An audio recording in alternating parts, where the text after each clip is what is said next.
I've come to appreciate simple packaging over the past few years. Give me something that protects what you sent and doesn't use too much plastic. That's all I ask these days. That said, I do appreciate it when product packaging actually says what's inside it. So in that way, I feel like Pine64 has hit closer to the mark with the PinePhone. The box is nice enough, and everything seems to fit snugly.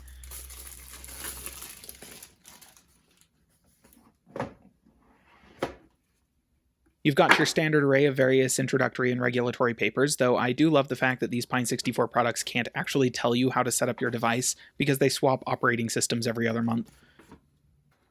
And here's the phone. Feels robust, though it's maybe a bit larger than you'd expect based on the weight.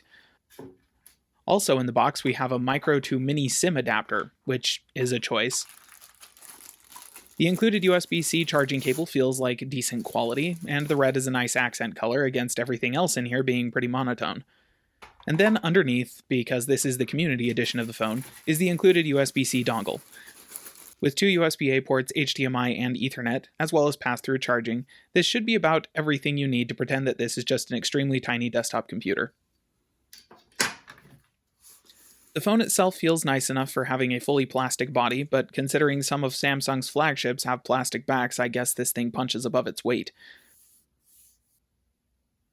There's a pre-applied screen protector, which is just one of those little plastic affairs, so it may come off in a bit anyways.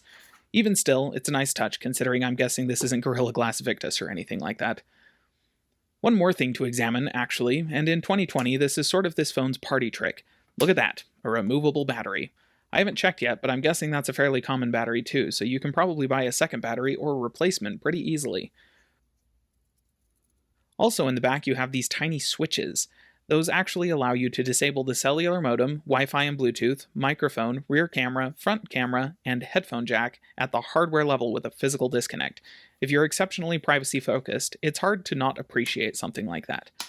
Of course, the phone's other party trick, the ability to boot different operating systems off of the microSD card slot accessed by removing the battery, is going to have to wait for another time to review.